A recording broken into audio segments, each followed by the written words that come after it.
So this slideshow is going to be on the beginnings of the Industrial Revolution. And what I'd like you to do, and you can start taking notes while you listen and watch the video, is you're going to take the events of the beginnings of the Industrial Revolution, how it happened, and you're going to create a flow chart. You can design it in any way you want. I've had students in the past make each event like a coal cart or a spike on a railroad track. Try and keep it thematic to the Industrial Revolution, but you might just want to start by listing the events as we go through and then creating the entire flow chart at the end.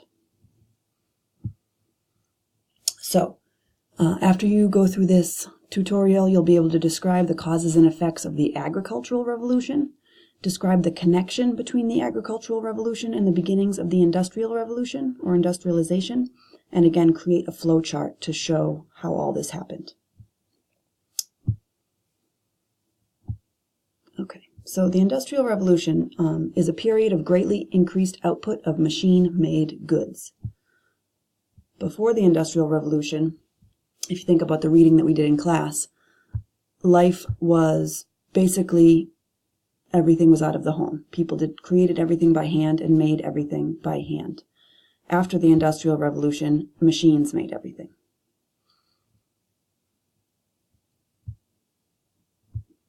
Okay. It began in Great Britain, or England specifically, and it actually starts with farming. Wealthy landowners started to buy up land. If you look at the map before the Agricultural Revolution happened, lots of different people owned lots of different tracts of farmland. And you might own, if you're this green farmer, you might own one tract over here and one tract over here. Or if for example, you're this violet farmer, you own a tract of land here, and one here, and one here. And you have to kind of walk from piece to piece. And it was just small pieces of land, and they weren't always together, which made it difficult to do much or to be creative with your farming. So wealthy landowners started to buy up all of the little smaller farms owned by smaller, less wealthy landowners. It put those small, less wealthy landowners or farmers out of work, and a lot of them moved into the cities to find labor, and they'll become the big labor source for the Industrial Revolution, or part of it. The bigger farmers then took their bigger tracts of land and enclosed their fields. They'd have kind of like fences, which were made out of either hedges or stone walls to mark off their fields. And they started to experiment with more productive methods of farming because they had more land to use, and they could do that. You see a picture here of the marked off enclosed lands. Some of the things they started to experiment with were how you plant the seeds. An inventor named Jethro Tull created a machine called the seed drill to improve the way they would plant seeds. Before the seed drill was invented, they would do what this guy over here is doing, what was called broadcast seeding. They would put a bunch of seeds in the palm of their hand and just fling them out, which was very ineffective. They would blow away if it was really gusty, or they wouldn't take root, or birds would come and eat them, so you didn't have necessarily the best yield you could get from that method. So when Jethro Tull made the seed drill, more seeds took root and the crop yields improved and grew. And that's a picture of the seed drill. It would actually just put the seed in a little like furrow or a little indentation in the soil to make sure it took root. Some other things they did to experiment with farming were to continue upon, you might have talked about this in 8th grade, the medieval three-field system, which is rotating crops. They used to keep everything in the same field year after year. So before, barley would always be in this field, turnips would always be in this field, clovers would always be in this field. You get the drift. So they started to rotate their fields so that it doesn't strip the nutrients out of the soil. If you plant the same thing in the same spot year after year after year, it strips all the nutrients it needs to grow out of the soil, and after a while nothing will grow. But if you rotate them, different crops need different nutrients, so they're not stripping the soil in that manner. They'd also leave a field fallow. What's called fallow, it means empty. It just lets the wild flowers and weeds grow, which naturally replenishes the soil's nutrients. So they would have one field in rotation fallow and rotate. And again, it improved crop yields. So because of this, it's called the agricultural revolution, or revolution in farming. The food supply goes up. There's a lot more food for people to eat, so living conditions and health improve. People are eating more, they're healthier, they're living longer, their babies are living longer. So you start to see populations skyrocket. If you see, we're in around here. We started in 1700 in our reading in class. England and Wales had 5.5 million people. In 1750, it has 6.5 million people. You see a pretty big jump to 1800 to 9 million people.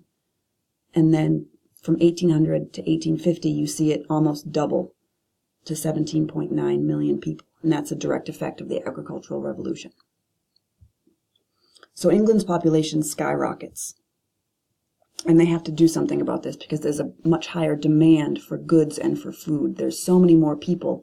They need to find a way to feed them and clothe them more quickly than they had been. And there's also more laborers now. We talked about that labor supply. And with these people, there are more laborers to help meet that demand. All right, so industrialization, again, is the process of developing machine production of goods. But you need a couple things to do this. You can't just wake up one day and have a country say, we're going to industrialize. So you need to have a few things in order to do that, and those are called the factors of production. You need land, a place to build a factory or grow crops. You need laborers, and you need capital or money to invest in machinery or to open up a business, to pay your laborers, that kind of thing. Okay, so why England was first? They had the large supply of workers and laborers. They had a lot of natural resources and waterway. They were rich in coal mines. They had a lot of rivers, which would eventually supply power for early factories, and then a method of transportation also. And they had political stability. There wasn't any war occurring in the 1700s like there were in other countries. They had a strong military, and they had a positive attitude. So they were able to focus on industrialization when other countries perhaps couldn't. They also had an expanding economy with a highly developed banking system. They were able to loan out money, which a lot of other countries weren't doing at the time. The first industry to industrialize were the textiles industries. They make cloth or fabric. And again, it was because of the demand. They needed to clothe the growing number of people. There were new inventions which revolutionized the industry. It sped up the process by which spinners and weavers made cloth, so they could take that cloth and turn it into clothing that much faster. All right, so here you see spinners and weavers creating the yarn and then weaving the yarn into cloth in like an old factory. So some of the new inventions that helped improve this industry was the flying shuttle. It looks like a little boat, boat-shaped piece of wood to which yarn was attached. It sped back and forth on wheels, which you can see right here.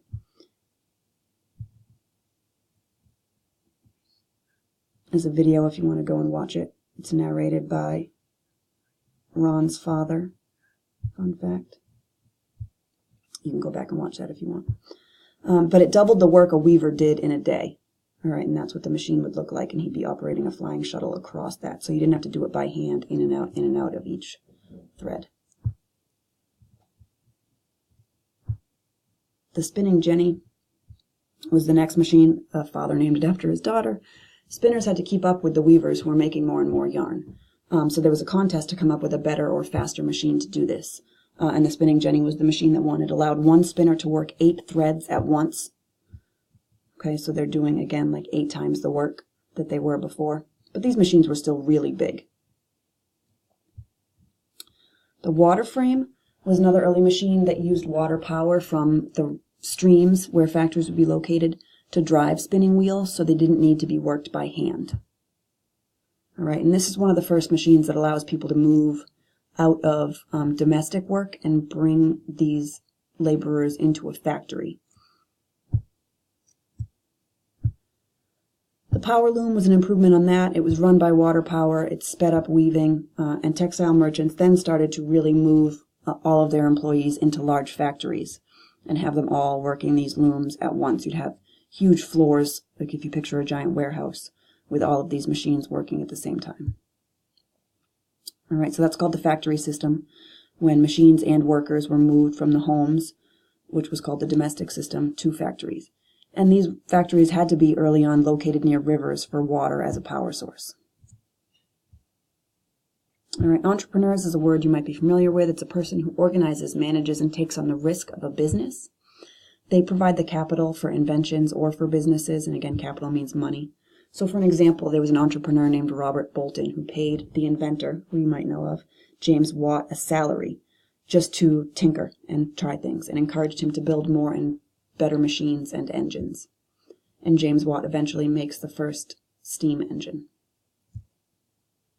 So it's an alternate source of fuel, and they also start to put steam engines in other places. They put them on boats. So you have the first steam-powered boat. It's called the Clermont out of New York, which helped lead to the creation of canals in England. And again, it's going to improve transportation and shipping once industry gets going.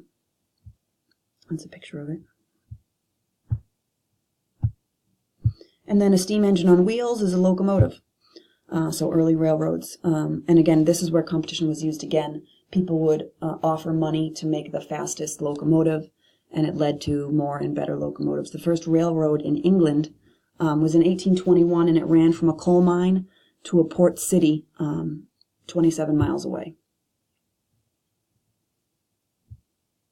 All right, and then you can see the expansion of the railroad system, all the lines all over England by 1854. So in just about 30 or so years, there were that many railroad lines. And effects of railroads were it spurred more industrial growth because people knew they could ship more places. So they were more apt to make more. It was a cheap way to transport materials as well. Created thousands of new jobs for people to create the railroads, keep the railroads running. It boosted England's agriculture and fishing industry because those people could now ship products over distances, food and fish that wouldn't normally have lasted very far. And it made travel easier. People could travel, people could work in different places for jobs. Okay, so that's the end. If you go back to the beginning or look at your notes, take all of those events and put together some kind of a creative flow chart that shows how the Industrial Revolution occurred in England, beginning with the farming movement and ending with the expansion of railroads. It doesn't have to be one linear line. It can have offshoots. Everybody's is usually different. But again, be creative. Think of a background or a theme that matches with what we've been talking about. And we'll start with those in class tomorrow.